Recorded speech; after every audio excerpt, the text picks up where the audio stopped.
So, ich wollt mir nämlich mit euch nochmal was angucken, bevor wir später auch ein bisschen spielen. Und zwar habe ich ganz verpasst, dass ein neues Video von Gabe-Follower kam. Und zwar geht es um das Thema Keychains. Das habt ihr vielleicht schon mitbekommen. Es sollen wohl Schlüsselanhänger in CS2 bald kommen. Sehr wichtig natürlich, dass wir endlich auch mal ein paar lustige Tierchen in Anhängerform an die Waffe packen können. Das ist wohl confirmed durch die Gamefiles. Und es gibt vielleicht ein paar neue Infos zu Anti-Cheat. Der Gabe-Follower macht da immer sehr geile, informative Videos. Und das habe ich mir noch nicht angeschaut mit euch. Deswegen schauen wir uns das jetzt an. Keychains soon in CS2. Anti-Cheat HL3, Half-Life 3 leaked. Ich bin gespannt.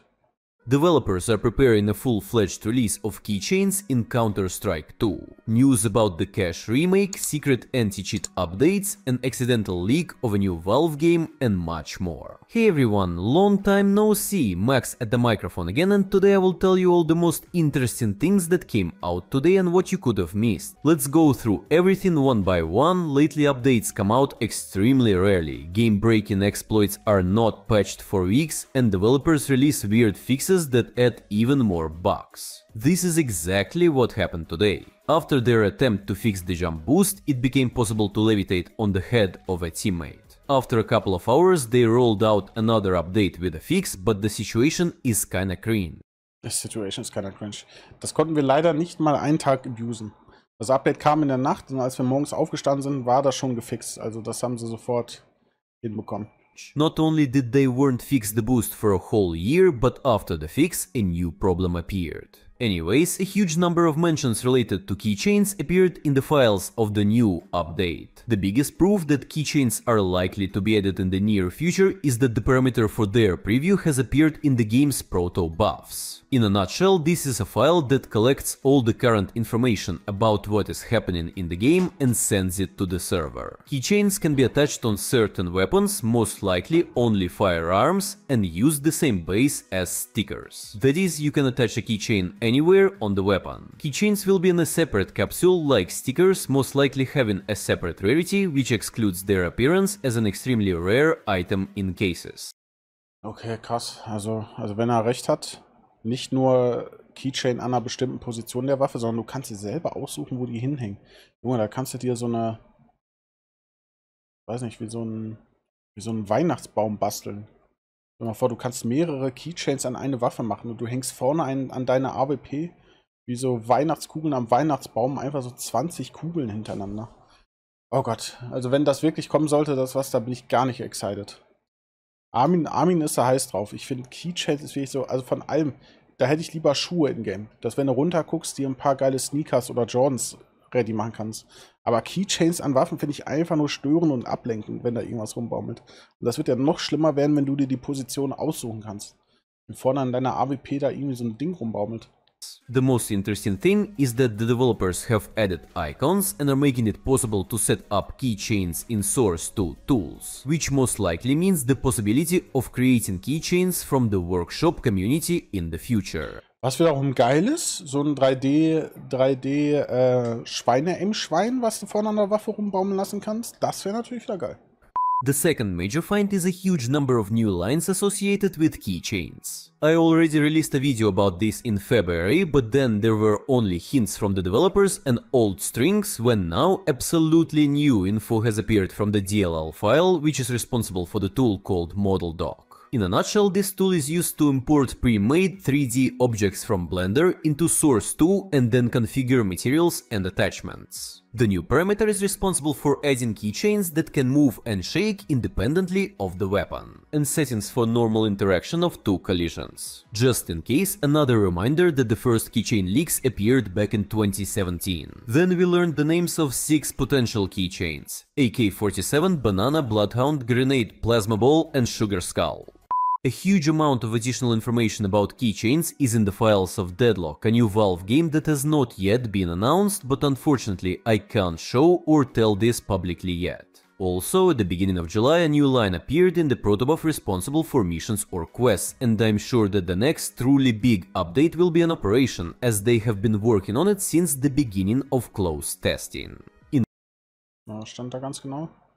New string popped up in the proto buff on the latest CS2 update related to missions, quests and operations. Mission LBS Data for. Oh, Operation. Ich sage, wir werden dieses Jahr keine Operation mehr kommen.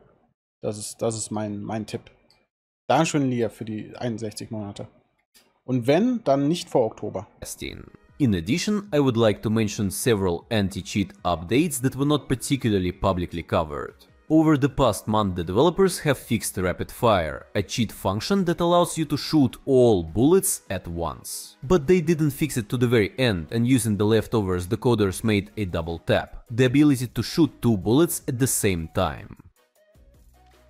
In addition, the anti-cheat began to issue an automatic ban for 24 hours for using anti-aim. This is a feature that allows you to hide the hitbox of the head behind the wall in order to kill the enemy before he kills you. And also there are first hints of existence of a separate matchmaking pool for cheaters, so almost an official HVH mode. Roughly speaking, after the anti-cheat module spotted your suspicious behavior and banned you for 24 hours, all future searches will throw you to the same pool of cheaters like you.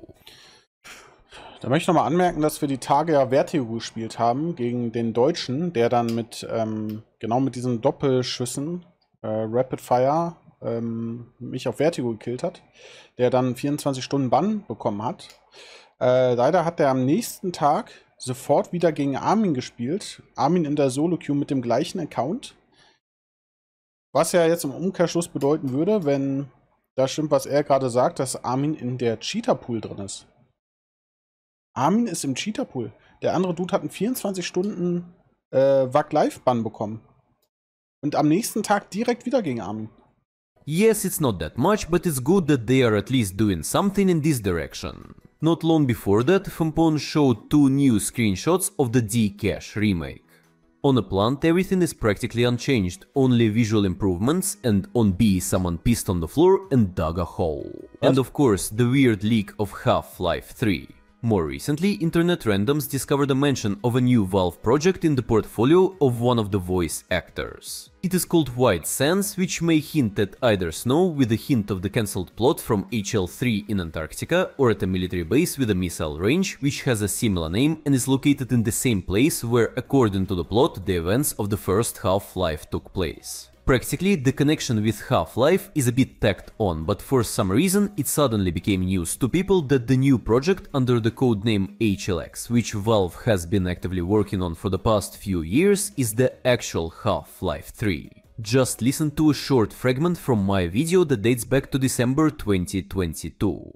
Well, and HL3, another iteration of Half-Life 3, which was originally designed for VR headsets but later switched to regular flat-screen monitors. Development began shortly before Half-Life Alyx was announced, just when they were finishing up the cliffhanger with the rewrite of the ending for the second episode. So, CSGO Source 2 announcements and teasers in the first or second quarter of 2023. Neon Prime in third quarter, but maybe beta will start earlier as it did with Artifact. And HL3 should be expected in 2024-2025, unless of course it gets cancelled. In the near future I will try Da kannst du mal 3 Jahre raufpacken, glaube ich. to release a separate video with absolutely everything we know about HL3, and if you've watched until this moment, leave the Valve time emoji in the comments. Okay. Ja, also Keychains scheint confirmed zu sein. Mal gucken, wann die kommen. Vielleicht kommen die mit der neuen Operation. Aber also Keychains ist, also ich kenne auch keinen, der sagt, boah, Keychains, boah geil, das braucht das Game jetzt gerade.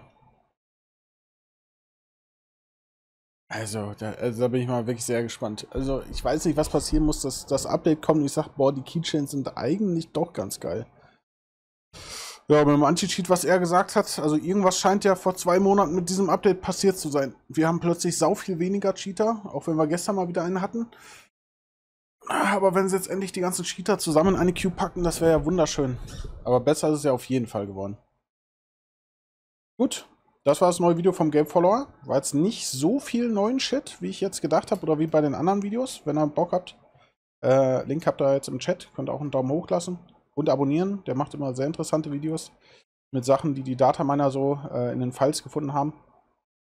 Und ja, schauen wir mal, wann diese wunderschönen Schlüsselanhänger dann tatsächlich ins Game kommen.